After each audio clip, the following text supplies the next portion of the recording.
Voici la traduction intégrale de l'histoire en français. Le vent froid de l'aube murmurait entre les arbres anciens de la forêt, et je sentais la chaleur du corps de Lucas près du mien. Nous étions allongés sur une couverture qu'il avait apportée, cachée dans son sac à dos, contemplant les étoiles qui scintillaient à travers les cimes des arbres. Ses doigts entrelacés aux miens faisaient battre mon cœur si fort que j'étais sûr qu'il pouvait l'entendre. « Pedro » murmura-t-il, se tournant pour me regarder. Ses yeux verts reflétaient la lumière de la lune, et je me perdis en eux pour un instant éternel. « Crois-tu qu'un jour, nous pourrons vivre sans nous cacher ?» Je ne pus répondre immédiatement. Les mots restaient coincés dans ma gorge, mêlés à toutes les émotions que je ne savais pas nommer. Au lieu de cela, j'approchai mon visage du sien, sentant son souffle chaud contre ma peau. Quand nos lèvres se touchèrent, ce fut comme si le monde entier cessait de tourner. Le baiser était doux, hésitant au début, mais chargé d'une intensité qui me faisait trembler. « Je veux y croire », murmurait contre ses lèvres. « Avec toi, je veux croire en tout. » Lucas sourit, ce sourire timide qui me donnait l'impression d'être la seule personne au monde qui comptait. Il passa ses doigts dans mes cheveux, et je fermai les yeux, gravant cet instant dans ma mémoire, sans savoir que ce serait l'une des dernières fois où je me sentirais véritablement heureux. Je m'appelle Pedro Almeida, et à 17 ans, j'avais déjà appris que le bonheur était quelque chose que je n'avais pas le droit de réclamer. Du moins, pas de la manière dont je l'envisageais. J'ai grandi dans une petite ville de l'intérieur du Portugal, où les traditions étaient plus fortes que le désir de changement, et où être différent était synonyme d'être dans l'erreur. Mon père, João Almeida, était un homme de 52 ans, bâti comme un taureau et doté d'une personnalité à l'avenant. Il travaillait dans le bâtiment depuis ses 15 ans et croyait que la vie devait être simple. Travailler dur, fonder une famille et respecter ce qu'il appelait les valeurs justes. Pour lui, j'étais une déception ambulante, un puzzle qu'il ne parvenait pas à résoudre. Peu importe combien de pièces il essayait de forcer dans les mauvaises cases. « Pedro, il faut arrêter ces sottises », disait-il chaque fois qu'il me voyait dessiner ou lire un livre. « Ce n'est pas un truc de mec. Tu dois sortir davantage, jouer au foot, parler aux filles. » J'essayais d'expliquer que le foot ne m'intéressait pas, que je préférais les livres et l'art, mais mes mots étaient comme des feuilles emportées par le vent pour lui. João avait créé une version de moi dans son esprit, une version qui n'existait pas et n'existerait jamais, et refusait d'accepter quoi que ce soit qui ne correspondait pas à cette fantaisie. L'absence de ma mère rendait tout encore plus compliqué. Maria Almeida était morte quand je n'avais que 8 ans, dans un accident de voiture jamais vraiment élucidé. Je me souvenais d'elle comme d'une femme douce, qui me serrait dans ses bras quand j'avais des cauchemars et qui ne me faisait jamais sentir bizarre, d'aimer des choses différentes. Après son départ, la maison devint plus froide. Pas seulement à cause de l'absence de son sourire, mais aussi à cause de la manière dont mon père s'était encore plus endurci. « Ta mère t'a trop gâté », disait-il souvent. « C'est pour ça que tu es comme ça. Mais ne t'inquiète pas, je vais arranger ça. » Et c'est ainsi qu'un matin de juin, il annonça que j'allais passer un mois dans un camp en forêt avec d'autres garçons de la région. « Ça te fera du bien, » dit-il, comme s'il prescrivait un médicament. « Tu apprendras à devenir un vrai homme. » À l'époque, je ne savais pas que ce camp changerait ma vie pour toujours. Je ne savais pas que j'y rencontrerais Lucas, et que notre rencontre serait à la fois mon salut et ma perte. Le camp se trouvait à 2 heures de voiture de notre ville, niché dans une forêt dense où les rayons du soleil perçaient à peine à travers les arbres. Quand nous descendîmes du bus avec une quinzaine d'autres garçons, l'air sentait la terre humide et l'aventure. Du moins, c'est ce que j'essayais de me dire pour ne pas penser à quel point j'aurais préféré être chez moi avec mes livres. Le responsable du camp était Seigneur Miguel, un homme d'âge mûr à la barbe grisonnante et à la voix qui résonnait dans la forêt même lorsqu'il murmurait. Il nous rassembla en cercle et commença à expliquer les règles. Réveil à 6 heures du matin, exercice physique, activité de survie, travail d'équipe. J'écoutais à moitié, observant les autres garçons autour de moi. La plupart semblaient excités, discutant des aventures qu'ils allaient vivre, vantant leurs compétences ou leurs expériences passées. Je me sentais comme un étranger dans le nid, comme toujours. C'est alors que mes yeux se posèrent sur lui. Lucas Ferreira était assis de l'autre côté du cercle, légèrement à l'écart du groupe comme moi. Il avait des cheveux châtains qui retombaient doucement sur ses yeux verts, et une posture qui trahissait la même insécurité que je ressentais. Il y avait quelque chose en lui qui attira immédiatement mon attention. Peut-être la façon dont il observait tout avec soin, comme s'il mémorisait chaque détail, ou peut-être simplement le fait qu'il semblait aussi déplacé que moi. Le premier jour, les activités furent épuisantes. Randonnée, exercice d'orientation, montage de tente. Je m'efforçais de suivre, mais il était évident que je n'étais pas dans mon élément. Quand je trébuchais sur une racine et tombais face contre terre, entendant les rires de certains garçons, ce fut Lucas qui s'approcha pour m'aider. « Ça va » demanda-t-il, me tendant la main pour m'aider à me relever. Sa voix était douce, presque musicale. « Oui, merci » répondis-je, sentant mon visage rougir, pas seulement à cause de la honte de la chute, mais à cause du contact de sa main sur la mienne. « Je m'appelle Lucas » dit-il avec un sourire timide. « Pedro. » Et c'est ainsi, avec cet échange simple, que notre amitié commença. Au fil des jours suivants, nous nous rapprochâmes naturellement. Nous découvrîmes que nous avions beaucoup en commun. Nous étions tous deux fils uniques. Nous préférions la compagnie des livres à celle des autres garçons, et nous ressentions cette impression constante de ne pas nous intégrer au monde qui nous entourait. Les nuits, quand les autres dormaient, Lucas et moi chuchotions à voix basse dans nos tentes voisines. Il me parla de sa mère, Raquel, une enseignante qu'il élevait seule depuis que son père les avait abandonnés. Je lui parlais de mon père et de la pression que je ressentais à être quelqu'un que je n'étais pas. Parfois, je pense que ce serait plus facile si j'étais différent, avouai-je une de ces nuits, regardant les étoiles à travers l'ouverture de la tente. Différent comment ? Demanda Lucas. J'hésitais. Il y avait quelque chose que je voulais dire, quelque chose qui grandissait en moi comme une plante luttant pour voir la lumière. Mais les mots étaient dangereux, et je n'étais pas sûr d'être prêt à les prononcer. Juste différent, murmurai-je. Lucas resta silencieux un moment, puis j'entendis sa voix, encore plus basse qu'avant. Moi aussi. Il y avait quelque chose dans sa façon de le dire qui me fit réaliser que, peut-être, nous parlions de la même chose. Et pour la première fois de ma vie, je ne me sentis pas complètement seul. Ce fut au cours de la 2e semaine du camp que les choses devinrent plus compliquées. Mateus Santos, un garçon de 18 ans de la ville voisine, avait remarqué notre proximité et ne manquait pas une occasion de faire des commentaires désagréables. « Regardez-moi ce couple parfait », dit-il sur un ton moqueur en nous voyant assis ensemble pendant le dîner. « Vous deux, vous êtes inséparables, pas vrai ?» Je sentis mon sang se glacer.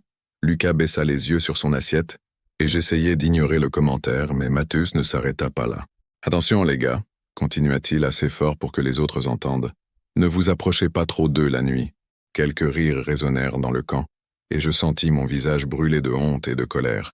Je voulais me lever, le confronter, dire quelque chose pour me défendre, mais les mots ne venaient pas. Lucas toucha mon bras doucement, un contact presque imperceptible mais qui me calma instantanément. « Ignore-le », murmura-t-il. « Les gens comme lui font ça parce qu'ils ont peur. »« Peur de quoi ?» demandai-je. « De découvrir qu'ils ne sont peut-être pas si différents de nous. » Cette nuit-là, je ne pus pas dormir. Allongé dans ma tente, j'écoutais les bruits de la forêt et repensais aux paroles de Mateus. Était-ce si évident ?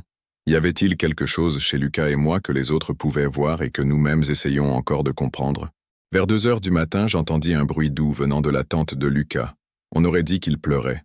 Sans réfléchir, je sortis de ma tente et me dirigeai vers la sienne. « Lucas » murmurai-je doucement. « Pedro » répondit-il, et je pouvais entendre que sa voix était brisée. « Je peux entrer ?» Il ouvrit la fermeture éclair de la tente et je me glissai à l'intérieur. Lucas était assis, les genoux repliés contre la poitrine, les yeux rougis par les pleurs. Mon cœur se brisa en le voyant ainsi. « Qu'est-ce qui se passe ?» demandai-je, m'asseyant à côté de lui. « C'est juste que, parfois c'est tellement difficile d'être différent, » dit-il, essuyant ses yeux avec le dos de la main. « Chez moi, à l'école, maintenant ici. C'est comme si je fuyais toujours quelque chose, mais que je n'arrivais jamais à m'échapper vraiment. Je savais exactement ce qu'il ressentait. C'était comme porter un poids que personne d'autre ne pouvait voir, mais qui rendait chaque pas plus difficile. « Tu n'es pas seul », dis-je, sans réfléchir aux conséquences de mes paroles. Je comprends ce que tu ressens. » Lucas me regarda, et il y avait quelque chose de nouveau dans ses yeux. Une étincelle d'espoir peut-être, ou de reconnaissance. « Vraiment ?» demanda-t-il. J'acquiesçai, sentant mon cœur battre si fort que j'étais sûr qu'il pouvait l'entendre. Et puis, sans que l'un de nous l'ait prévu, notre conversation se transforma en confession. Nous parlâmes de nos peurs, du sentiment d'être différents, de l'attirance que nous ressentions et que nous n'avions jamais osé nommer. « Je l'ai toujours su », murmura Lucas, « depuis tout petit, mais je ne l'ai jamais dit à personne. Moi aussi, admis-je. Et mon père, s'il savait, mon père n'est même pas là pour le savoir, » dit Lucas, avec un sourire triste. « Peut-être que c'est mieux comme ça. » Nous continuâmes à parler jusqu'à l'aube. Et quand je regagnais enfin ma tente, je me sentis comme si un poids énorme avait été ôté de mes épaules. Pour la première fois de ma vie, j'avais trouvé quelqu'un qui me comprenait complètement. Et vous qui écoutez cette histoire, vous êtes-vous déjà senti ainsi? Avez-vous déjà rencontré quelqu'un qui vous a fait sentir moins seul au monde? Laissez un commentaire pour partager votre expérience. J'aime entendre vos histoires et savoir que je ne suis pas seul dans ce voyage de raconter des récits qui touchent le cœur. Les jours suivants furent un étrange mélange de bonheur et de terreur. Lucas et moi nous rapprochâmes encore plus, mais il y avait désormais une nouvelle conscience entre nous, une électricité qui rendait chaque contact accidentel, chaque regard prolongé, chargé de sens. C'était merveilleux et effrayant à la fois. Matheus, comme s'il avait un radar pour détecter notre vulnérabilité, intensifia ses provocations. Il avait recruté 2 autres garçons, Carlos et André, qui riaient de ses blagues cruelles et y ajoutèrent parfois leurs propres commentaires. Seigneur Miguel était rarement là quand cela se produisait, et quand il l'était, les remarques étaient trop subtiles pour qu'il les remarque ou intervienne. Vous deux, vous devriez partager une tente, dit Matheus un après-midi en nous voyant revenir d'une randonnée côte à côte. Ce serait plus, pratique. Carlos éclata de rire, et André émit un son de désapprobation qui me donna la nausée. Lucas serra le poing à côté de lui et je pouvais voir qu'il luttait pour se contrôler. « Laisse tomber », murmurai-je, touchant légèrement son bras. Mais cette fois, Lucas ne voulut pas laisser passer. « Quel est ton problème, Matheus ?» dit-il, se tournant pour faire face au garçon plus grand. « Pourquoi tu ne peux pas nous laisser tranquilles ?» Matheus sourit, mais ce n'était pas un sourire amical. C'était le sourire d'un prédateur qui avait trouvé sa proie. « Je n'ai aucun problème, » dit-il, s'approchant de Lucas. « C'est vous qui en avez, et tout le monde ici peut le voir. »« Voir quoi ?» demanda Lucas, et je pouvais entendre le tremblement dans sa voix, même s'il essayait de paraître courageux. « Vous savez très bien de quoi je parle, » répondit Matheus, et il baissa la voix pour que seuls nous 3 puissions entendre « PD ». Le mot tomba entre nous comme une pierre jetée dans un lac calme, créant des vagues qui se propagèrent dans toutes les directions. Lucas devint pâle, et je sentis comme si j'avais reçu un coup de poing dans l'estomac. Ce n'était pas seulement le mot en lui-même, mais la façon dont Matheus l'avait dit, chargé de mépris et de haine. « Tu ne sais pas de quoi tu parles », parvins-je à dire, mais ma voix était plus faible que je ne l'aurais voulu. « Je sais exactement de quoi je parle », rétorqua Matheus. « Et si vous ne mettez pas fin à cette amitié dégoûtante, je le dirai à tout le monde, y compris à vos parents. » Le sang se figea dans mes veines. La menace que mon père découvre était ma plus grande peur, et Matheus venait de frapper directement mon point le plus vulnérable. Lucas et moi nous éloignâmes sans rien dire de plus, mais je pouvais sentir les yeux de Matheus nous suivre. Cette nuit-là, allongé dans ma tente, je ne pouvais m'arrêter de penser à ce qu'il avait dit.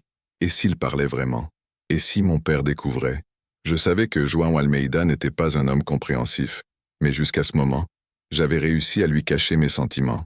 Si la vérité éclatait de cette manière, venant d'un étranger dans un camp, je n'avais aucune idée de comment il réagirait.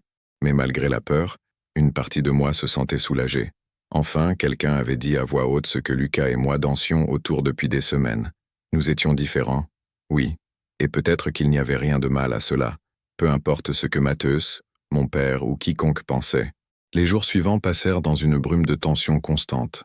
Matheus n'avait pas encore mis sa menace à exécution, mais sa présence était comme un nuage sombre planant au-dessus de Lucas et moi.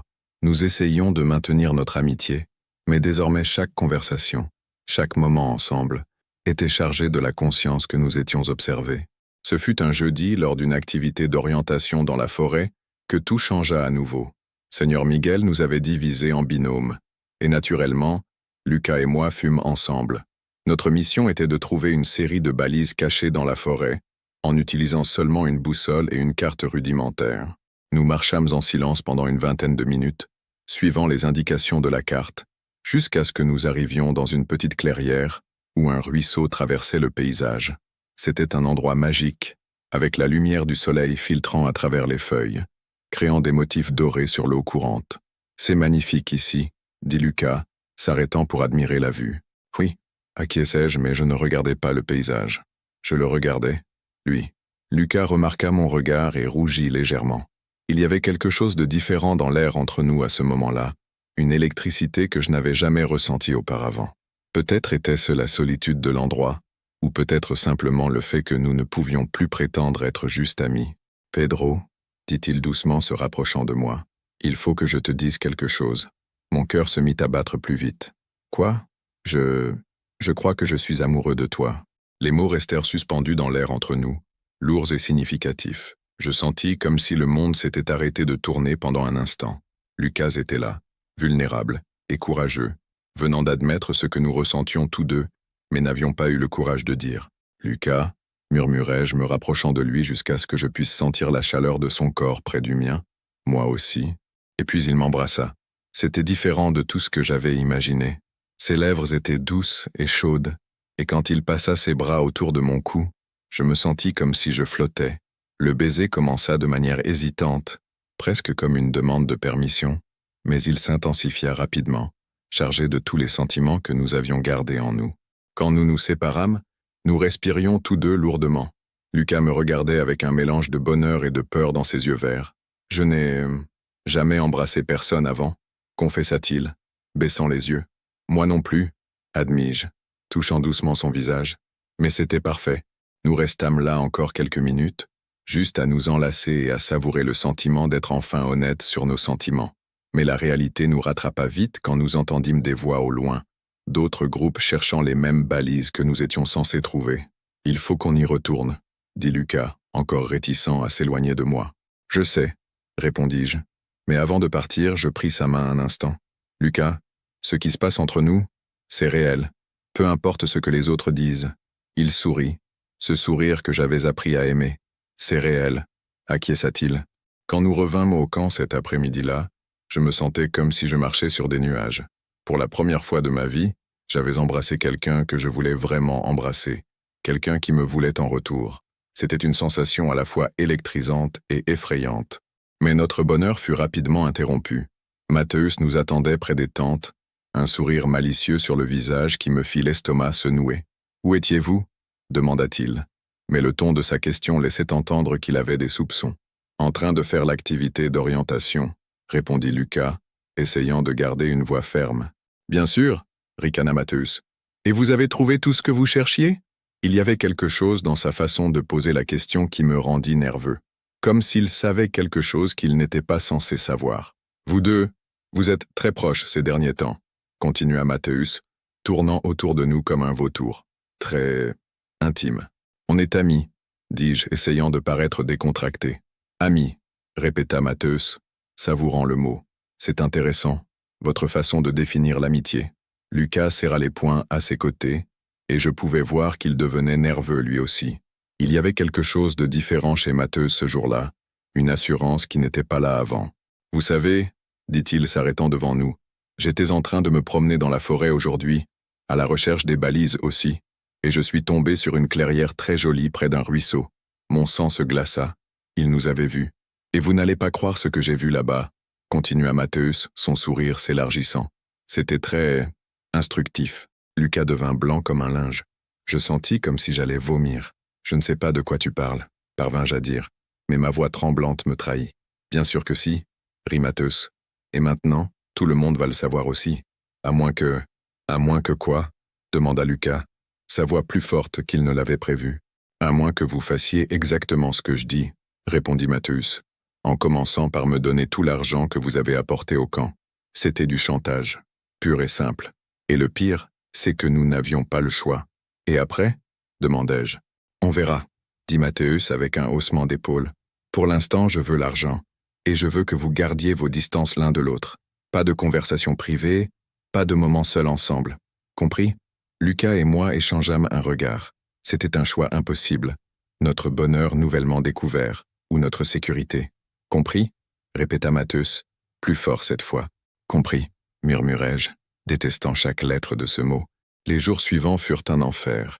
Lucas et moi pouvions à peine nous regarder, encore moins parler. Mathéus avait établi un contrôle absolu sur nous, et chaque jour, il inventait une nouvelle exigence. En plus de l'argent, il voulait que nous fassions ses corvées au camp, que nous mentions à Seigneur Miguel à propos de ses absences, que nous volions de la nourriture supplémentaire pour lui à la cuisine. Mais le pire était de devoir prétendre que Lucas ne signifiait rien pour moi. Voir la tristesse dans ses yeux chaque fois que nos regards se croisaient, par accident, était comme un couteau planté dans ma poitrine, à répétition. Une nuit, Alors que tout le monde dormait, j'entendis des pas légers s'approcher de ma tente. C'était Lucas. Pedro, murmura-t-il. Il faut que je te parle. Je sortis de la tente le plus silencieusement possible et le suivis jusqu'à une zone plus isolée, près des arbres. On ne peut pas continuer comme ça, dit-il, et je pouvais voir des larmes briller dans ses yeux à la lumière de la lune. Je préférerais que tout le monde sache la vérité plutôt que de vivre comme ça. Lucas, tu ne comprends pas, répondis-je posant mes mains sur ses épaules. S'il parle à nos parents, et alors, explosa Lucas, tout en gardant la voix basse. Mon père m'a déjà abandonné, et ma mère, je crois qu'elle se doute déjà. Elle m'aime, Pedro. Elle m'acceptera. Mon père ne le fera pas, dis-je, sentant l'amertume des mots dans ma bouche.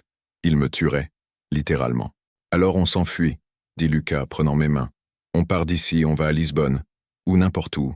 On commence une nouvelle vie, loin de tous ces préjugés.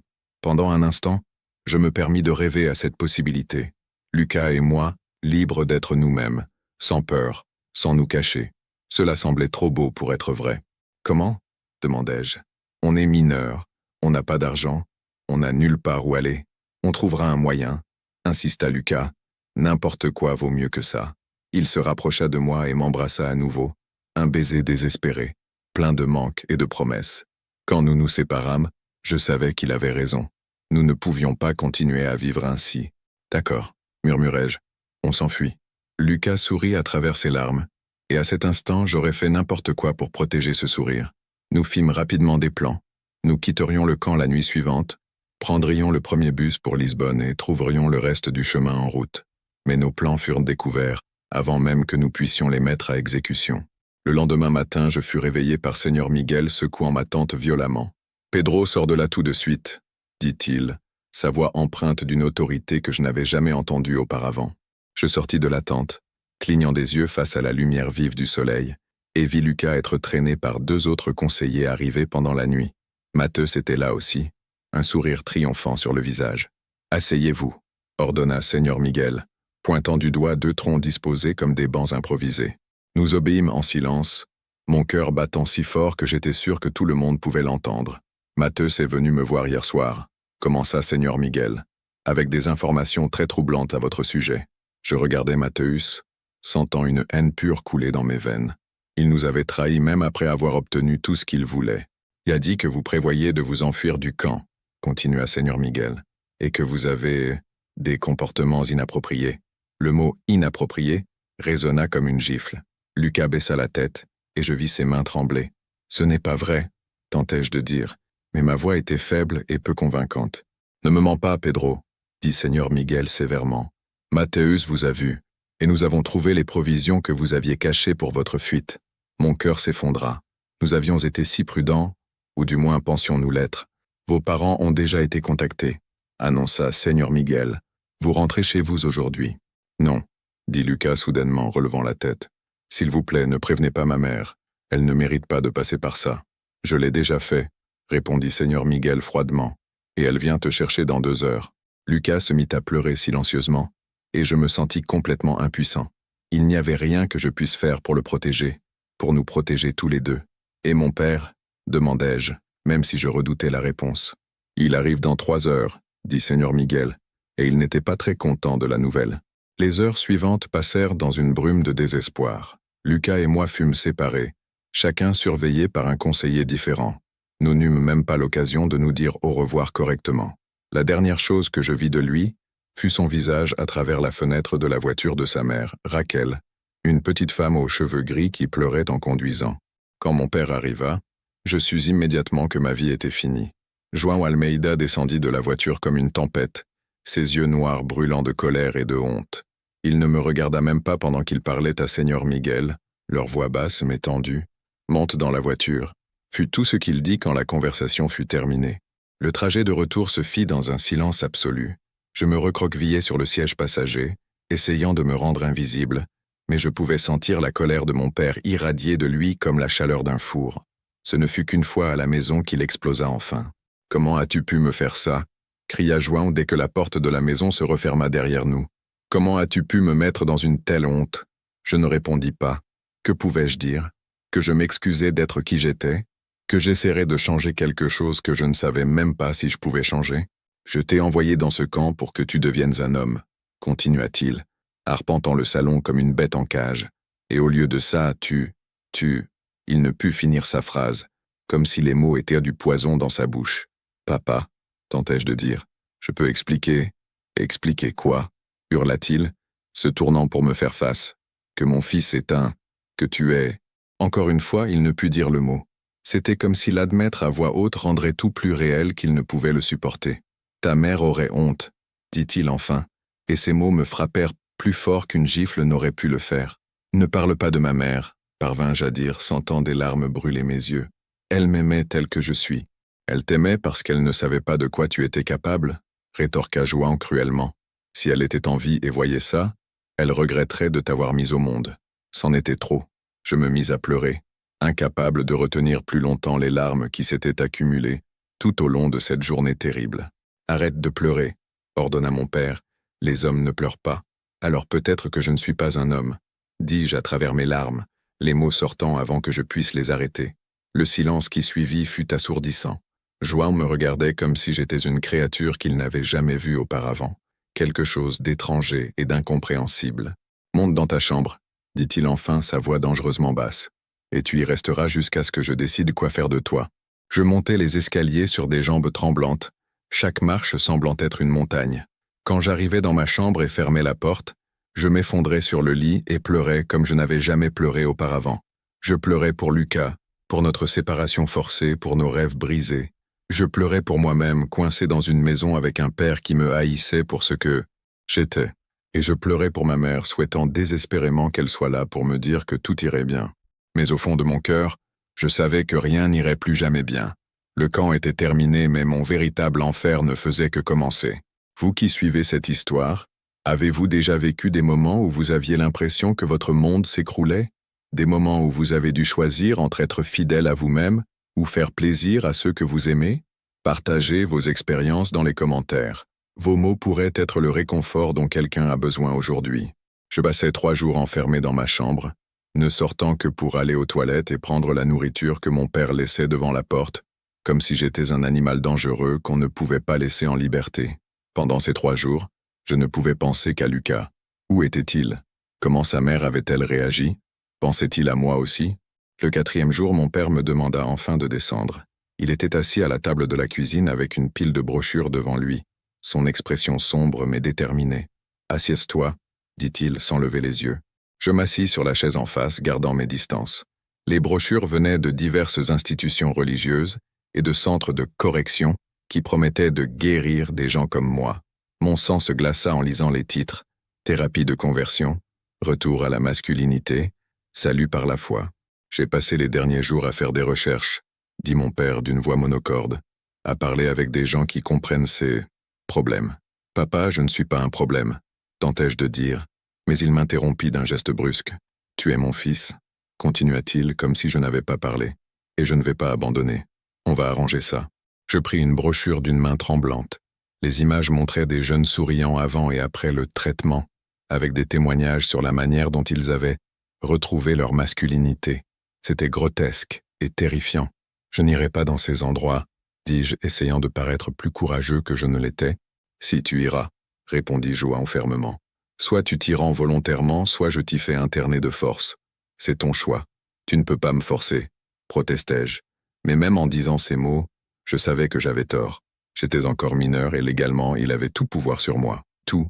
Si, je peux, dit-il, et il y avait une froideur dans sa voix qui m'effraya plus que n'importe quel cri. Et je le ferai. Cette nuit-là, allongé dans mon lit, je me sentis plus seul que jamais. Ma mère était morte, mon père me haïssait, et Lucas était trop loin pour m'atteindre. Pour la première fois, je pensais sérieusement à ne plus être là pour affronter tout cela. Ce serait plus facile de simplement disparaître.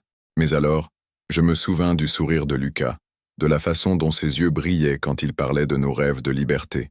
Il avait tout risqué pour moi, pour nous. Je ne pouvais pas abandonner maintenant. C'est alors que j'entendis un bruit léger à ma fenêtre, de petites pierres jetées contre la vitre. Mon cœur s'emballa. Était-ce possible? J'ouvris la fenêtre avec précaution et regardai en bas. Lucas était là, caché derrière l'arbre de notre jardin, me faisant signe de descendre. Je n'ai jamais descendu un escalier aussi vite de ma vie. Je sortis par la porte de derrière, m'assurant que mon père n'était pas là, et courus jusqu'à l'endroit où Lucas m'attendait. « Qu'est-ce que tu fais ici » murmurai-je, n'arrivant pas à croire qu'il était vraiment là. « Je me suis enfui » dit-il simplement. « Je ne pouvais plus rester loin de toi. Il était différent, plus maigre, avec des cernes sombres sous les yeux, et il y avait une détermination sur son visage que je n'avais jamais vue auparavant. « Lucas, tu es fou » dis-je, même si mon cœur se remplissait de joie de le voir. « S'ils te trouvent ici, je m'en fiche, » dit-il, prenant mes mains. « Pedro, j'étais en train de mourir loin de toi. Ma mère a essayé de m'aider, vraiment, mais toute la ville sait maintenant. Tout le monde me regarde comme si j'étais un monstre. Ce n'est pas différent ici, » dis-je, pensant aux brochures sur la table de la cuisine. Mon père veut m'envoyer dans un de ces endroits de conversion. Le visage de Lucas se tordit de douleur. « Non, » dit-il, me tirant plus près. « On ne laissera pas ça arriver. »« On » demandai-je. « On s'enfuit, » dit-il, exactement comme il l'avait proposé au camp. Cette fois pour de vrai. J'ai de l'argent que j'ai pris dans l'épargne de ma mère et je connais quelqu'un à Lisbonne qui peut nous aider. Je regardais ce garçon courageux qui était prêt à tout abandonner pour moi, et je sus que je ferais la même chose pour lui. « Quand » demandai-je. « Maintenant, » dit-il. « Prends juste l'essentiel. On a un bus à prendre dans 2 heures. » Et ainsi, par une nuit de pleine lune, Lucas et moi fîmes enfin ce dont nous avions rêvé. Nous tournâmes le dos à un monde qui ne voulait pas de nous et partîmes à la recherche d'un endroit où nous pourrions être nous-mêmes. Du moins, c'est ce que nous pensions faire. Le trajet en bus jusqu'à Lisbonne fut un mélange d'euphorie et de terreur. Lucas et moi nous assîmes au fond, nos mains discrètement entrelacées, regardant le paysage familier disparaître par la fenêtre. À chaque kilomètre qui nous éloignait de chez nous, je ressentais une liberté croissante, mais aussi une peur paralysante de l'inconnu. « Tu es sûr que ton ami va nous aider » demandai-je pour la 3e fois, chuchotant pour que les autres passagers n'entendent pas. « Katharina a 23 ans. Elle vit seule, » répondit Lucas, serrant ma main pour me rassurer. « Elle a quitté sa maison pour les mêmes raisons que nous. Elle comprendra. » Nous arrivâmes à Lisbonne au lever du soleil, la ville peinte de teintes dorées et roses. C'était la première fois que je voyais la capitale, et malgré mon anxiété, je ne pus m'empêcher d'être impressionné par la grandeur des bâtiments, le mouvement des gens, l'impression de possibilités qui flottait dans l'air. Katharina vivait dans un petit appartement à Alfama, dans un immeuble ancien aux escaliers grinçants et aux murs racontant des histoires de décennies. Quand elle ouvrit la porte, je vis immédiatement ce que Lucas voulait dire en disant qu'elle comprendrait notre situation. Il y avait quelque chose dans ses yeux, un mélange de compassion et de force, qui me dit qu'elle avait traversé des luttes similaires aux nôtres. « Alors, vous êtes les fugitifs » dit-elle avec un sourire triste, nous invitant à entrer. Lucas m'a un peu raconté la situation quand il a appelé hier soir. L'appartement était petit mais chaleureux, rempli de livres, de plantes et de photos de lieux lointains. Katharina nous offrit du café et du pain, et pour la première fois en plusieurs jours, je pus me détendre un peu. « Vous savez que vous ne pouvez pas rester cachés pour toujours, » dit-elle après que nous ayons mangé. « Vos familles vont vous chercher. La police va s'en mêler. »« On sait, » répondit Lucas, « mais on ne pouvait plus rester là-bas. C'était une question de survie. » Katharina hocha la tête, compréhensive. « Je comprends. Quand j'ai quitté ma maison, mes parents ne m'ont pas parlé pendant 2 ans. Mais finalement, eh bien, les choses ont changé. »« Changé comment ?» demandai-je, m'accrochant à tout signe d'espoir. « Ils ont réalisé que perdre une fille pour toujours était pire que d'accepter qui elle était vraiment, » dit-elle. « Ce n'était pas facile, et ce n'est toujours pas parfait, mais maintenant nous avons une relation, différente, mais réelle. » Les premiers jours à Lisbonne, Lucas et moi vécûmes dans une bulle de bonheur. Nous explorions la ville pendant la journée, découvrant des cafés cachés et des belvédères offrant des vues imprenables sur le Tage. La nuit, nous nous allongions sur le petit canapé de Katharina, planifiant notre avenir avec l'innocence de ceux qui croient que l'amour peut tout conquérir. Mais la réalité commença bientôt à s'imposer. Le 4e jour, Katharina rentra à la maison avec une expression inquiète. Elle avait vu une affiche avec nos photos dans une station de métro. « Jeune disparu » était écrit en grosses lettres, avec un numéro de téléphone pour toute information. « Vous êtes mineur, » dit-elle, s'asseyant lourdement sur une chaise. « Je pourrais être arrêtée pour vous avoir aidé, et vous serez forcé de rentrer chez vous. » La panique m'envahit.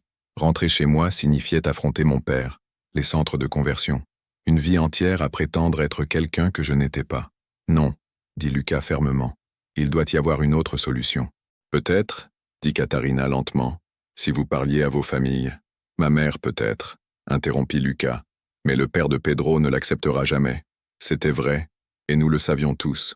João Almeida préférerait voir son fils mort que gay, il l'avait clairement fait comprendre.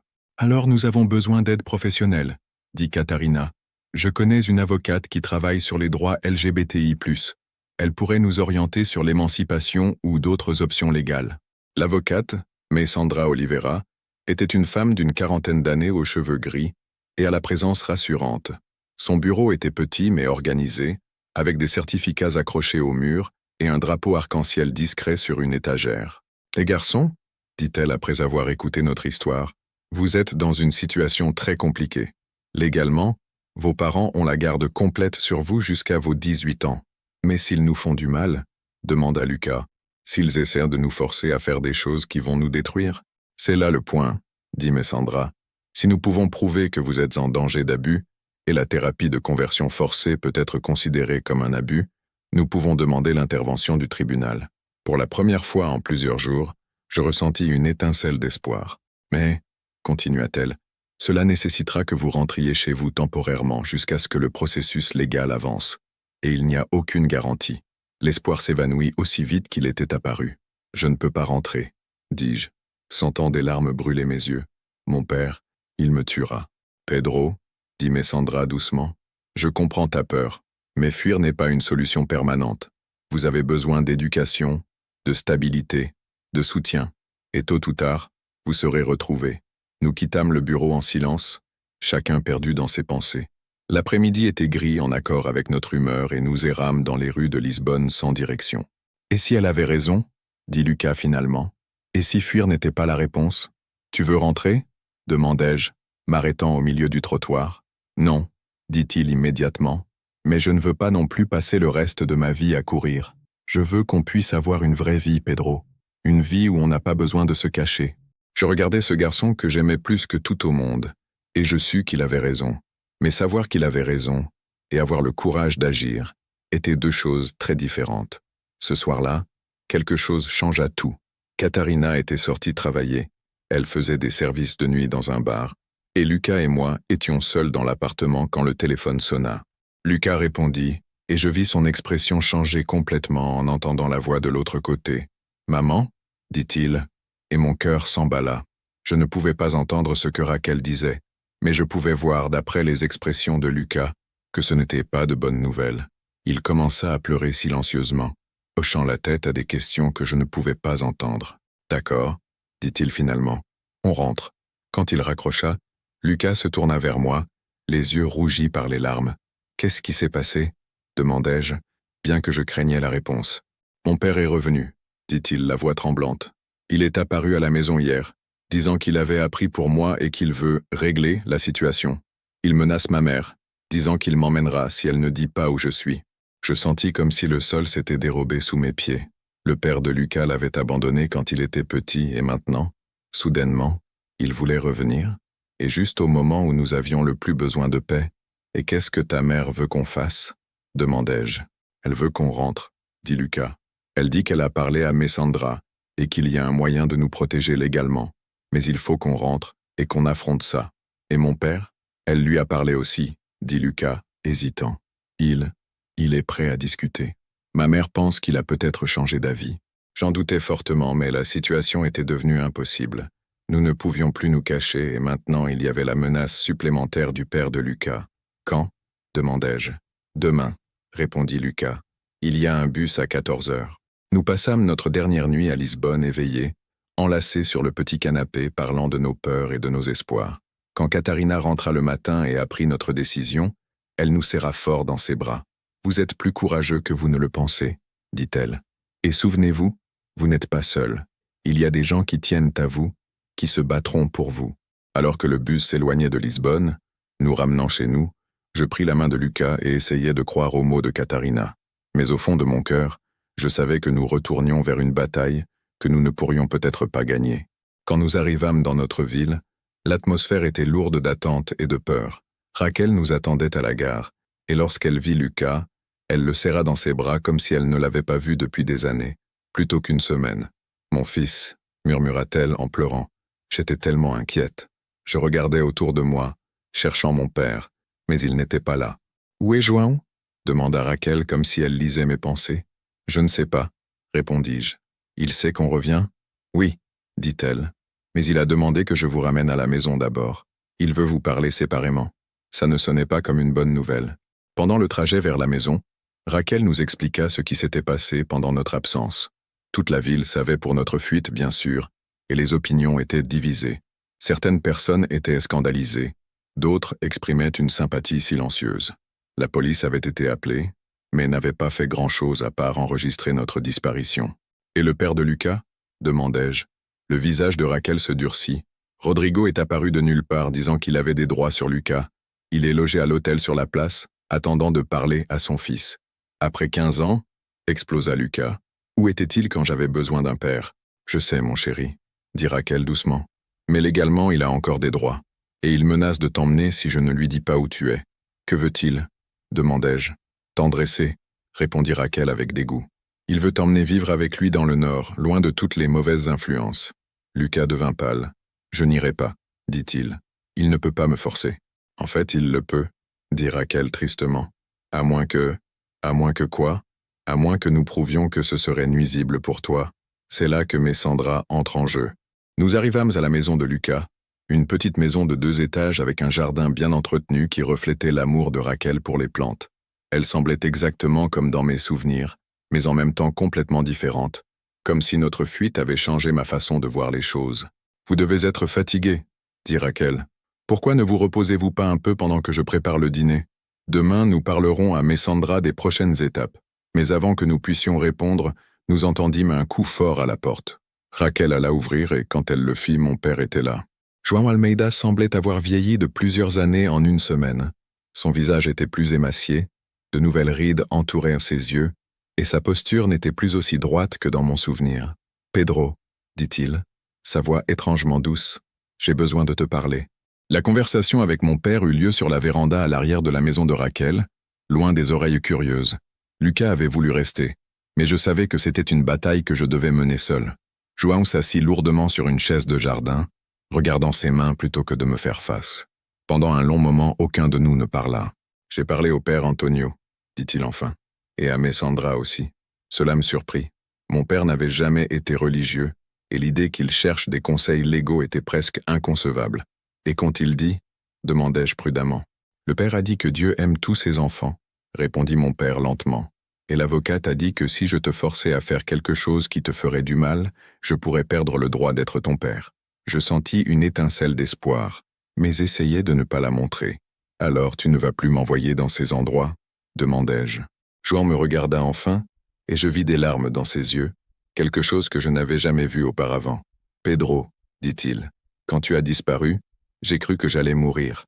J'ai passé une semaine entière à me demander si tu allais bien, si tu avais à manger, si quelqu'un te faisait du mal, et j'ai réalisé que je préférerais avoir un fils gay vivant qu'aucun fils du tout. » Les mots restèrent suspendus dans l'air entre nous. C'était la première fois qu'il prononçait le mot « gay » sans venin dans la voix. « Je ne comprends pas, » continua-t-il, « et peut-être que je ne comprendrai jamais complètement, mais tu es mon fils et je t'aime, même si c'est un amour différent de celui que je pensais ressentir. » Je me mis à pleurer, incapable de retenir mes larmes plus longtemps. Pendant si longtemps, j'avais rêvé d'entendre ces mots, d'avoir un père qui m'accepte, qui ne veuille pas me changer. « Papa » parvins-je à dire à travers mes larmes. « Je suis désolé de m'être enfui, j'avais tellement peur. Je sais, » dit-il, se levant et venant vers moi, « et je suis désolé de t'avoir donné des raisons d'avoir peur. » Quand il me serra dans ses bras, ce fut comme si des années de tension et de douleur commençaient à se dissoudre. Ce n'était pas parfait. Je savais qu'il lui faudrait du temps pour vraiment accepter qui j'étais, mais c'était un début. « Et Lucas ?» demandai-je quand nous nous séparâmes. Le visage de mon père s'assombrit. « C'est un autre problème, » dit-il. « Son père n'est pas comme moi. Rodrigo ne veut pas discuter ou comprendre.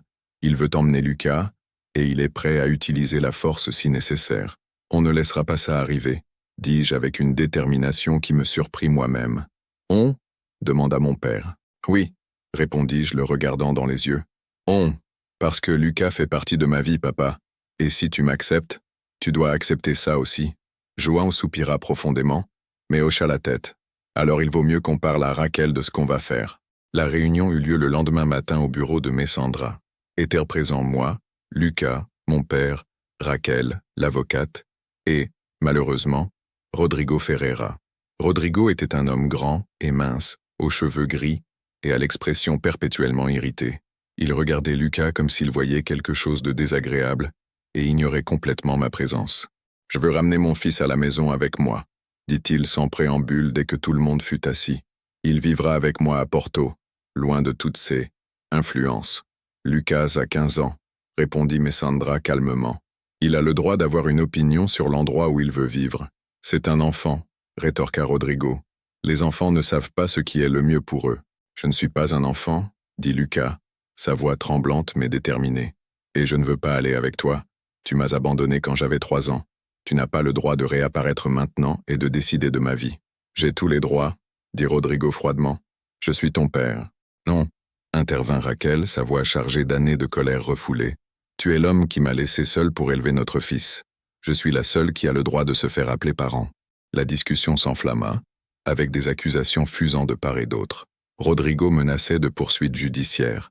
Raquel défendait son droit de garde. Et à travers tout cela, Lucas devenait de plus en plus pâle et effrayé. C'est alors que mon père, João, fit quelque chose qui me surprit complètement. « Rodrigo, dit-il, sa voix coupant à travers le chaos, tu veux vraiment sauver ton fils ? » « Bien sûr que oui, répondit Rodrigo. « Alors regarde-le, dit João pointant Lucas. Regarde le visage de ton fils et dis-moi s'il a l'air d'un enfant qui a besoin d'être sauvé. » Tous les regards se tournèrent vers Lucas, qui était assis à côté de moi, nos mains discrètement entrelacées sous la table. Il était effrayé, oui, mais il y avait quelque chose de plus. Une force, une détermination qui n'était pas là avant notre rencontre. « Il a l'air d'un enfant confus qui a besoin de guidance, » dit Rodrigo, mais sa voix avait perdu un peu de sa conviction précédente. « Il a l'air d'un jeune homme qui sait qui il est, » corrigea mon père. « Tu peux essayer de le changer comme j'ai essayé de changer Pedro, mais tout ce que tu obtiendras, c'est de le perdre pour toujours. Tu ne comprends pas, » dit Rodrigo. « Ce n'est pas naturel, ce n'est pas normal. »« Peut-être pas, » admit João, « mais c'est réel, et c'est notre fils.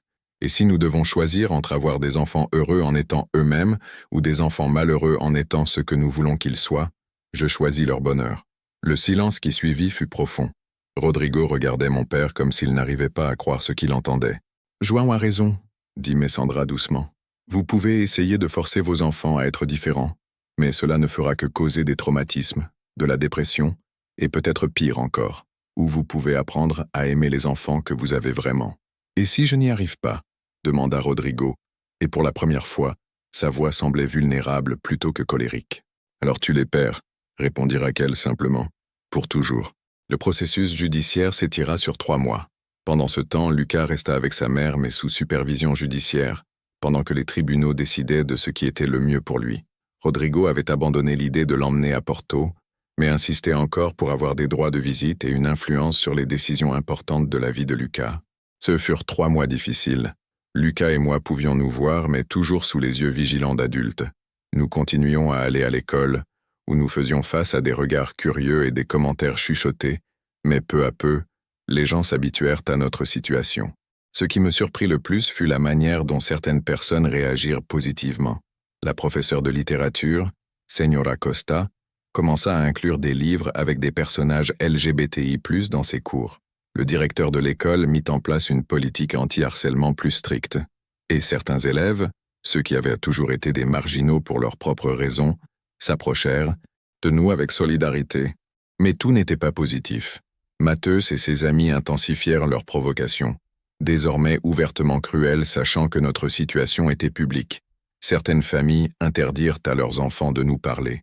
Et il y eut une tentative de nous expulser de l'école, qui ne fut contrecarrée que grâce à l'intervention de Messandra.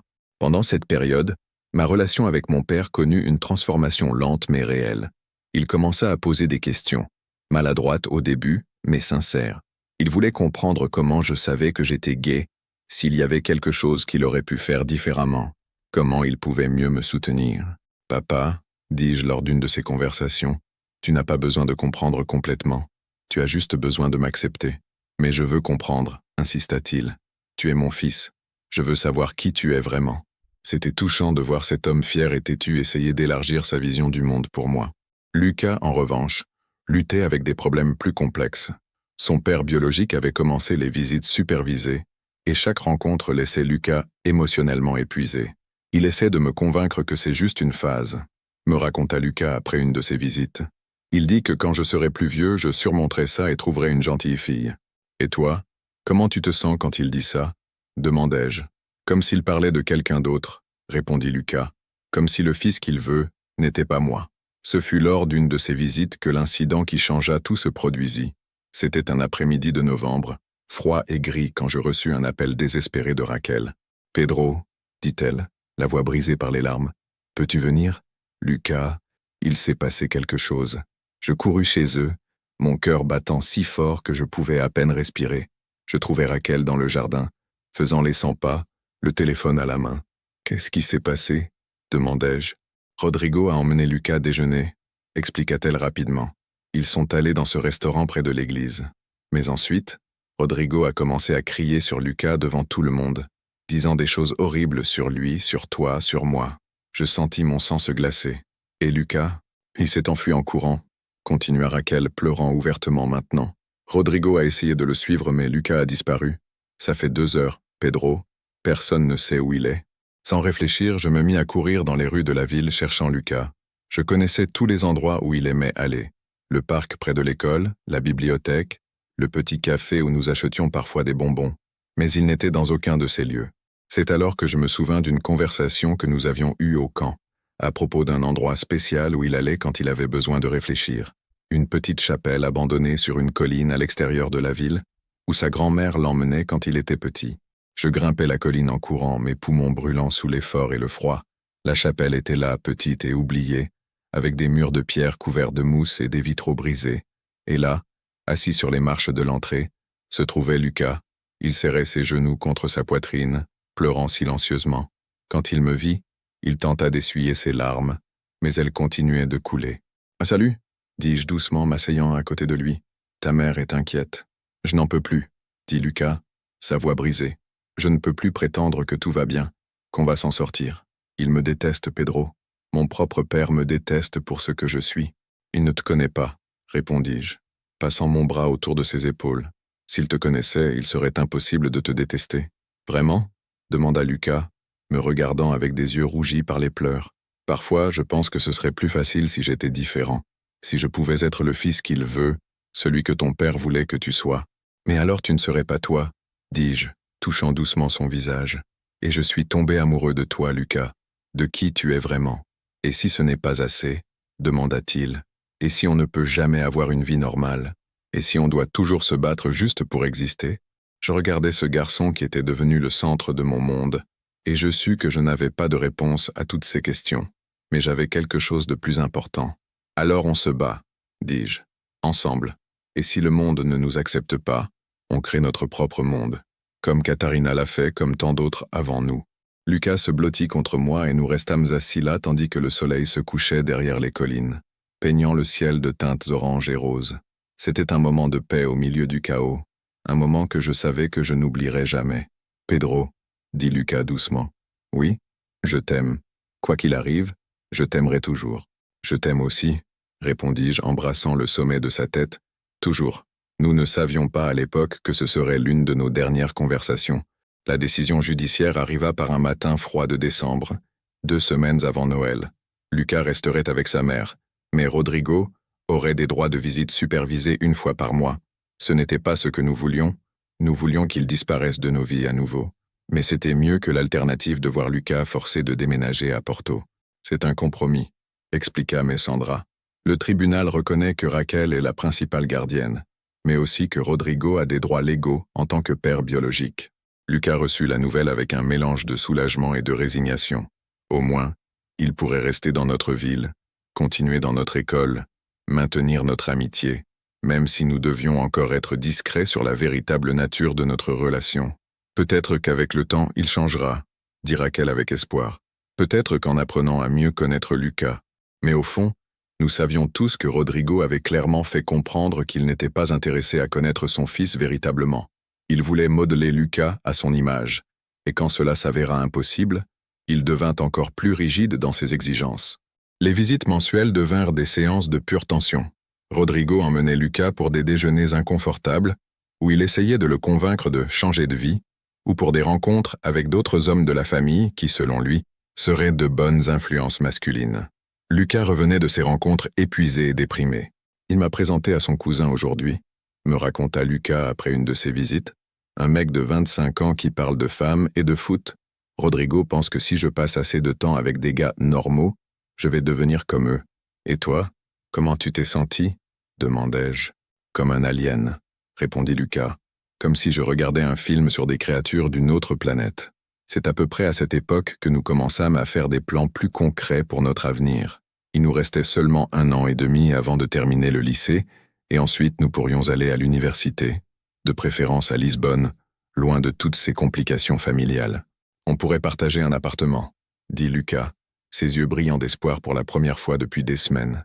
Étudier la journée, travailler le soir. Ce sera difficile, mais au moins on sera libre.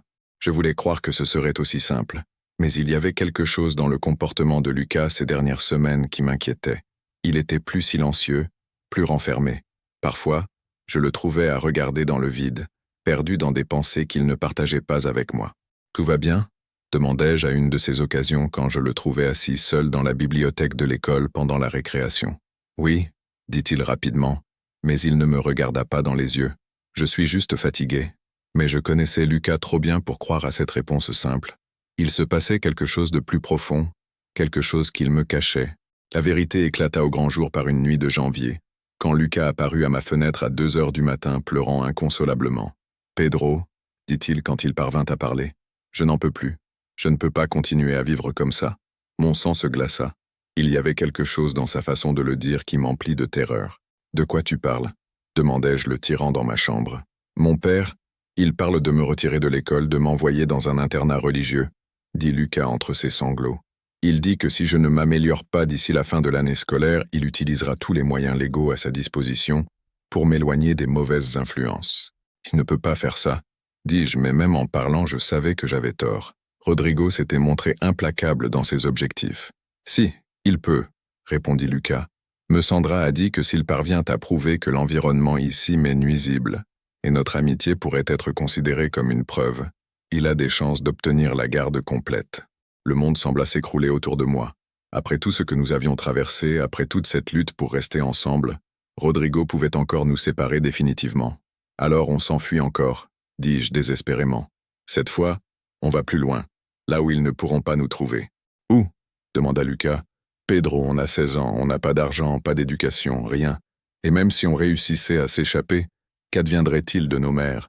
Elles souffriraient pour toujours sans savoir si nous allons bien. » Il avait raison, et je détestais ça. Nous étions coincés dans une situation impossible, sans issue apparente. « Alors qu'est-ce qu'on fait ?» demandai-je. Lucas me regarda avec une expression que je n'avais jamais vue auparavant, un mélange d'amour et de désespoir qui m'effraya profondément. « Je pars, » dit-il doucement. « Seul. Comme ça, tu seras libéré de toute cette complication. »« Non, » dis-je immédiatement. « Lucas, non. On est ensemble dans cette histoire. »« Non, Pedro, » insista-t-il. « Tu as un père qui essaie de t'accepter, une chance d'avoir une vie normale ici. Je suis le problème. Si je disparais, ton père sera soulagé et tu pourras... » « Pourrais quoi ?» l'interrompis-je, sentant la colère monter en moi. Faire semblant d'être hétéro, sortir avec des filles qui ne signifient rien pour moi, vivre une vie de mensonge pour toujours. « Tu pourrais être heureux, » dit Lucas, mais sa voix ne semblait pas convaincante, même pour lui. « Je ne peux être heureux qu'avec toi, » répondis-je, prenant son visage entre mes mains. « Lucas, écoute-moi. Peu m'importe si on doit se battre contre le monde entier. Peu m'importe si ce ne sera jamais facile. Je ne veux pas d'une vie sans toi. » Lucas se remit à pleurer, et je le serrai fort comme si je pouvais le protéger de tous les problèmes du monde avec la force de mes bras. « Moi non plus, je ne veux pas d'une vie sans toi, » murmura-t-il contre ma poitrine. « Mais parfois, j'ai l'impression qu'on n'a pas le choix. »« On a toujours le choix, » dis-je, bien que je n'étais pas sûr d'y croire. Toujours. Les mois suivants furent une montagne russe émotionnelle. D'un côté, les choses à l'école s'amélioraient graduellement. Certains professeurs étaient devenus nos alliés silencieux, et un petit groupe d'élèves s'était formé autour de nous. D'autres jeunes qui se sentaient différents pour leurs propres raisons, et trouvaient de la force dans notre courage d'être authentiques. Matheus avait finalement dépassé les bornes, en faisant un commentaire particulièrement cruel sur la mort de ma mère, suggérant que, au moins, elle n'avait pas eu à voir ce que son fils était devenu. Cela lui valut une suspension d'1 semaine et un avertissement final de la direction de l'école. Ses parents, apparemment, n'étaient pas ravis d'apprendre que leur fils était un harceleur, et il revint de sa suspension visiblement plus discret. D'un autre côté, la situation familiale de Lucas continuait de se détériorer. Rodrigo avait engagé un nouvel avocat, spécialisé en droit de la famille, et construisait systématiquement un dossier pour obtenir la garde complète. Chaque visite mensuelle devenait une session de collecte de preuves, où il posait des questions pièges, dans l'espoir que Lucas dise quelque chose qui pourrait être utilisé contre lui au tribunal. Il m'a demandé si toi et moi nous étions déjà embrassés, me raconta Lucas après une de ses visites, son visage rouge d'humiliation, devant la superviseuse, comme si c'était la chose la plus naturelle du monde. « Et qu'as-tu dit » demandai-je. « J'ai dit que ça ne le regardait pas, » répondit Lucas, mais j'ai vu dans ses yeux qu'il a pris ça comme une confirmation. La pression affectait clairement Lucas de manière qui m'inquiétait profondément. Il perdait du poids, avait du mal à dormir, et parfois je le trouvais à regarder dans le vide avec une expression vide qui me glaçait le sang. Peut-être qu'on devrait parler à quelqu'un, suggérai-je à une de ces occasions. Un psychologue ou... Pour qu'il me dise que je suis déprimé, interrompit Lucas avec un rire amer. Je le sais déjà, Pedro. Ce dont j'ai besoin, c'est que mon père biologique disparaisse de ma vie, et aucun psychologue ne peut faire ça. C'est à peu près à ce moment-là que mon père fit quelque chose de totalement inattendu. Il se proposa de parler à Rodrigo. Peut-être qu'un homme parlant à un autre homme, dit-il maladroitement, peut faire une différence. J'en doutais fortement, mais j'étais prêt à tout tenter. La rencontre eut lieu dans un café au centre de la ville, un après-midi de mars. Mon père rentra à la maison avec une expression sombre qui n'augurait rien de bon. « Alors » demandai-je. « T'es un homme amer » dit Join en secouant la tête, plein de haine et de préjugés. J'ai essayé d'expliquer que vous êtes juste des gamins essayant de découvrir qui vous êtes, mais il vous voit comme une menace à tout ce en quoi il croit. Qu'a-t-il dit? Des choses que je ne répéterai pas, répondit mon père, sa voix empreinte de dégoût. Mais je peux te dire qu'il ne lâchera pas. Il est déterminé à sauver Lucas, même si ça signifie le détruire dans le processus. Cette nuit-là, quand je racontais à Lucas la conversation, je vis quelque chose s'éteindre dans ses yeux. C'était comme si la dernière étincelle d'espoir s'était éteinte. « C'est inutile, » dit-il, sa voix monocorde. « On ne sera jamais libre, n'est-ce pas? Il y aura toujours quelqu'un pour essayer de nous séparer, de nous changer, de nous réparer. Lucas, dis-je, prenant ses mains, regarde-moi. On trouvera une solution. On en trouve toujours. » Mais pour la première fois depuis notre rencontre, Lucas ne sembla pas me croire. La fête de la ville avait lieu chaque année à la fin du mois de mai, marquant le début de l'été et des vacances scolaires. C'était une tradition vieille de décennies, avec des stands de nourriture, des jeux, de la musique live et des feux d'artifice. Habituellement, Lucas et moi évitions ce genre d'événements publics, préférant la sécurité de nos refuges privés. Mais cette année-là, ce fut différent. Peut-être était-ce le désespoir ou peut-être simplement le désir d'avoir une soirée normale, mais Lucas insista pour qu'on y aille. « Je veux danser avec toi », dit-il un après-midi ensoleillé alors que nous rentrions de l'école. Au moins une fois dans ma vie, je veux danser avec la personne que j'aime sans me cacher. « Lucas, dis-je prudemment, tu sais que ça peut être dangereux. Si les gens nous voient, je m'en fiche maintenant, » m'interrompit-il, s'arrêtant au milieu du trottoir. « Pedro, je suis fatigué de vivre dans la peur, fatigué de cacher qui je suis, de prétendre que tu n'es que mon ami. Si on doit être jugé et condamné de toute façon, autant faire quelque chose qui en vaille la peine. » Il y avait une intensité dans sa voix que je n'avais jamais entendue auparavant, une détermination à la fois inspirante et effrayante. « D'accord, » dis-je finalement, « allons à la fête. » Le sourire que Lucas m'offrit à ce moment-là était comme le soleil perçant les nuages. Il était pur, authentique, empreint d'une joie que je n'avais pas vue en lui depuis des mois. Le soir de la fête, nous nous retrouvâmes sur la place principale, transformée en un véritable parc d'attractions improvisées. Il y avait des gens de tous âges, des familles entières célébrant le début de l'été, des jeunes couples dans les coins sombres, des enfants courant entre les stands avec de la barbe à papa collée aux doigts. Lucas était différent ce soir-là. Il s'était soigneusement préparé portant une chemise bleue qui faisait ressortir ses yeux verts, et il y avait une assurance dans ses mouvements que je n'avais pas vue depuis longtemps. « Prêt ?» demanda-t-il, me tendant la main. Je regardai autour de moi, voyant quelques visages familiers, certains amicaux, d'autres moins. Au milieu de la foule, j'aperçus Matthäus avec ses amis, ainsi que certaines des familles les plus conservatrices de la ville. « Tu es sûr ?» demandai-je une dernière fois. « Je n'ai jamais été aussi sûr de quelque chose dans ma vie, » répondit Lucas. Et puis, au milieu de la place de notre petite ville, sous les lumières colorées et au son d'un groupe local jouant une ballade romantique, Lucas et moi dansâmes ensemble pour la première fois. Au début, les gens autour de nous ne semblèrent pas le remarquer ou s'en soucier. Nous n'étions que deux jeunes s'amusant à la fête. Mais peu à peu, alors que la musique continuait et que nous restions enlacés, balançant doucement au rythme de la chanson, nous commençâmes à attirer les regards. Certains étaient curieux, d'autres désapprobateurs, et quelques-uns étaient franchement hostiles. Mais à ce moment-là, rien de tout cela n'avait d'importance.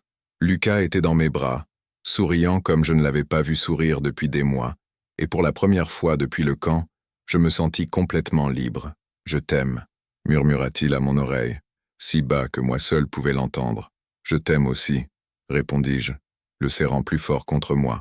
C'est alors que j'entendis la voix de Rodrigo trancher à travers la musique comme une lame. « Lucas !»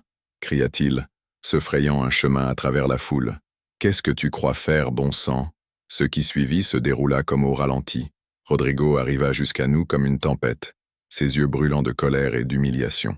Lucas s'écarta de moi instinctivement, mais pas assez vite. « Ton père avait raison », dit Rodrigo, sa voix chargée de dégoût assez fort pour que la moitié de la foule l'entende. « Tu es vraiment irrécupérable. »« Papa, s'il te plaît », commença Lucas, mais Rodrigo l'interrompit d'un geste brusque. « Ne m'appelle pas papa, dit-il. Un fils à moi ne s'abaisserait jamais à ce niveau. » La foule autour de nous avait cessé de danser et nous observait comme si nous étions un spectacle. Je pouvais sentir des dizaines de regards sur nous, certains curieux, d'autres jugeurs, et je sentis mon visage brûler de honte et de colère. « Monsieur Ferreira, tentai-je de dire, nous ne faisions rien de mal. »« Toi, » dit Rodrigo se tournant vers moi, « tu es la source de toute cette pourriture. C'est toi qui corromps mon fils. »« Il ne me corrompt pas, » dit Lucas, trouvant du courage quelque part au fond de lui. « Papa, je suis gay. Je l'ai toujours été. Pedro ne m'a pas rendu comme ça, il m'a juste aidé à accepter qui je suis. » Le silence qui suivit fut assourdissant. Même le groupe avait cessé de jouer et toute la place semblait figée, attendant de voir ce qui se passerait ensuite. « Tu ne sais pas ce que tu dis ?» dit Rodrigo finalement, sa voix dangereusement basse. « Tu es un enfant confus manipulé par des influences perverses. »« Je sais exactement ce que je dis », rétorqua Lucas, et il y avait une force dans sa voix qui me remplit à la fois de fierté et de terreur. Et je ne suis plus un enfant. J'ai 16 ans, et je sais qui je suis. C'est alors que mon père apparut à mes côtés, avec Raquel, tous deux visiblement alarmés par l'agitation. « Rodrigo, » dit João calmement, « ce n'est ni l'endroit ni le moment pour ce genre de discussion. C'est exactement l'endroit et le moment, » rétorqua Rodrigo. « Tout le monde doit voir quel genre d'influence cette famille a sur mon fils. »« Ta famille ?» explosa Raquel, sa patience enfin à bout. « Où étais-tu quand Lucas apprenait à marcher ? Où étais-tu quand il a eu une pneumonie à 5 ans ? Quand il a remporté le premier prix à la foire scientifique ? » « Je ne savais pas, » commença Rodrigo. « Tu ne savais pas parce que tu n'as pas voulu savoir, » l'interrompit Raquel. « Et maintenant tu veux réapparaître et détruire sa vie parce que tu n'aimes pas ce qu'il est devenu sans toi ?» La dispute s'intensifia, attirant encore plus d'attention. Je pouvais voir des gens prendre des photos avec leur téléphone, et je savais que le lendemain matin, toute la ville parlerait de ce qui s'était passé. Lucas était blanc comme un linge, tremblant visiblement. Je tendis la main vers lui instinctivement, mais il s'écarta. « Non, » dit-il, regardant entre moi et son père biologique. « Je ne serai plus la cause de disputes et de souffrances pour les gens que j'aime. » Il y avait quelque chose dans sa façon de le dire qui m'emplit de panique. « Lucas, » dis-je, essayant de m'approcher de lui, mais il continua de reculer. « Je suis désolé, » dit-il, des larmes commençant à couler sur son visage. « Je suis désolé pour tout. » Et puis il s'enfuit en courant, disparaissant dans la foule avant que quiconque puisse réagir. « Lucas !» criai-je, essayant de le suivre, mais il y avait trop de monde, et il connaissait la ville aussi bien que moi. En quelques secondes, il avait disparu. « Tu vois ce que tu as fait ?» dit Raquel à Rodrigo, sa voix brisée. « Tu vois ce que ta cruauté a causé ?» Mais Rodrigo s'éloignait déjà, murmurant quelque chose à propos d'avoir prouvé son point à quiconque voulait l'entendre. Je passai le reste de la nuit à chercher Lucas, à la chapelle sur la colline, au parc, à l'école, dans tous les endroits où je pensais qu'il pourrait être. Mais il avait complètement disparu. Ce ne fut que le lendemain matin que la police retrouva son corps dans la rivière, 2 kilomètres en aval de la ville. Aujourd'hui, 5 ans plus tard, je suis assis dans mon petit appartement à Lisbonne, terminant d'écrire cette histoire. Sur la table à côté de moi, il y a une photo de Lucas et moi prise au camp, lors des premiers jours de notre amitié. Nous sourions tous les deux, jeunes et pleins d'espoir, sans idée de ce que l'avenir nous réservait. L'enterrement de Lucas fut l'une des expériences les plus dévastatrices de ma vie. Voir ce petit cercueil, entendre les sanglots de Raquel, affronter les regards de pitié et de jugement des gens de la ville, tout cela me plongea dans une obscurité dont je ne savais pas si je pourrais sortir. Rodrigo ne se présenta pas à l'enterrement. J'ai entendu dire qu'il était retourné à Porto le lendemain et qu'on ne l'avait plus jamais revu dans notre ville. Raquel tenta de le poursuivre pour négligence émotionnelle, mais il n'y avait pas assez de base légale. Il disparut simplement de nos vies, ne laissant que destruction dans son sillage. Les mois suivants furent un flou de thérapie, d'antidépresseurs et une lente reconstruction de ma volonté de vivre. Mon père, à son crédit, ne me laissa jamais seul. Il devint mon plus grand soutien, m'encourageant à parler de Lucas, à pleurer quand j'en avais besoin, à continuer à vivre même quand je n'en voyais pas le sens. « Lucas n'aimerait pas que tu abandonnes », dit-il lors d'une de nos nombreuses conversations difficiles. « Il voudrait que tu vives la vie dont vous rêviez tous les deux. » Et c'est ce qui m'a finalement conduit à Lisbonne. J'ai réussi à entrer à l'université avec une bourse, j'ai obtenu un diplôme en beaux-arts, et maintenant je travaille comme illustrateur freelance. Ce n'est pas la vie glamour que Lucas et moi imaginions à 16 ans, mais c'est une vie honnête, une vie où je peux être moi-même. J'ai rencontré d'autres personnes au fil des années. J'ai eu des relations, certaines courtes, d'autres plus longues, mais je n'ai jamais pu aimer quelqu'un comme j'ai aimé Lucas. Il fut mon premier amour, mon premier baiser, ma première expérience de connexion véritable avec une autre personne. Et peut-être, parce que cela s'est terminé si tragiquement, il est resté cristallisé dans ma mémoire, comme parfait et intouchable. Raquel s'est installée à Lisbonne quelques mois après moi. Elle ne pouvait plus vivre dans la ville où elle avait perdu son fils, où chaque coin de rue portait un souvenir douloureux. Elle a pris sa retraite de l'enseignement et travaille maintenant comme bénévole dans une organisation qui aide les jeunes LGBTI+, en situation de risque. C'est sa façon d'honorer la mémoire de Lucas, en s'assurant que d'autres enfants ne passent pas par ce qu'il a traversé. Nous nous retrouvons une fois par mois pour déjeuner et parler de Lucas, de la vie, de comment avancer sans oublier. Elle est devenue comme une seconde mère pour moi, et je suis devenu comme un second fils pour elle. C'est une relation bâtie sur une perte partagée, mais aussi sur l'amour et l'espoir. Tu sais qu'il serait fier de toi, m'a-t-elle dit lors de notre dernière rencontre, quand je lui ai parlé de cette histoire que j'écrivais. Lucas disait toujours que tu avais du talent pour raconter des histoires. Et c'est pourquoi je raconte cette histoire maintenant. Pas pour attirer la pitié ou la sympathie, mais pour honorer la mémoire d'un garçon courageux qui est mort trop jeune, et peut-être pour aider d'autres personnes qui traversent des luttes similaires. Si vous lisez ceci et que vous vous identifiez à Pedro ou Lucas, si vous luttez pour vous accepter ou être accepté par les autres, je veux que vous sachiez que vous n'êtes pas seul. Il y a des gens qui se soucient de vous, des organisations qui peuvent aider, et il vaut toujours la peine de continuer à se battre. La vie peut être dure pour des gens comme nous. Le monde n'est pas encore aussi accueillant que nous le souhaiterions. Mais il s'améliore, lentement mais sûrement. Et chaque histoire que nous racontons, chaque personne qui vit ouvertement et avec fierté, rend les choses plus faciles pour la prochaine génération. Lucas n'a pas pu voir cet avenir meilleur qui approche. Mais à travers cette histoire, à travers les souvenirs que je porte de lui, il continue de faire partie de ce changement. Et peut-être que c'est suffisant. Peut-être que l'amour véritable, c'est cela.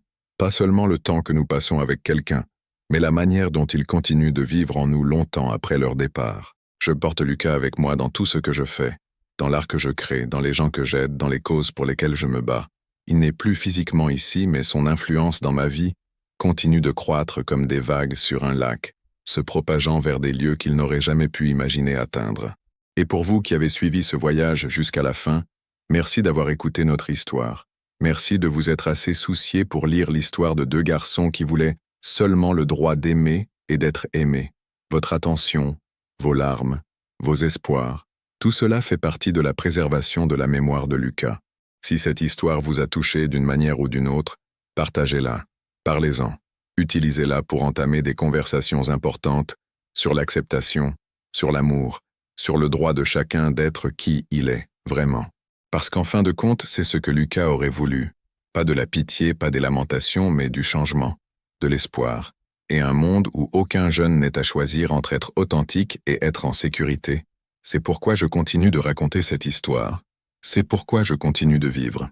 Pour Lucas, pour moi, et pour tous les jeunes à venir, qui méritent un monde meilleur que celui que nous avons trouvé. Fin. Cette histoire est dédiée à la mémoire de tous les jeunes LGBTI+, que nous avons perdus trop tôt, et à l'espoir d'un avenir où l'amour triomphera toujours de la haine. Si vous ou quelqu'un que vous connaissez traverse des moments difficiles, souvenez-vous, il y a de l'aide disponible. Cherchez des organisations locales de soutien, parlez à des personnes de confiance, et n'oubliez jamais que votre vie a de la valeur. L'amour est toujours plus fort que la peur. Toujours.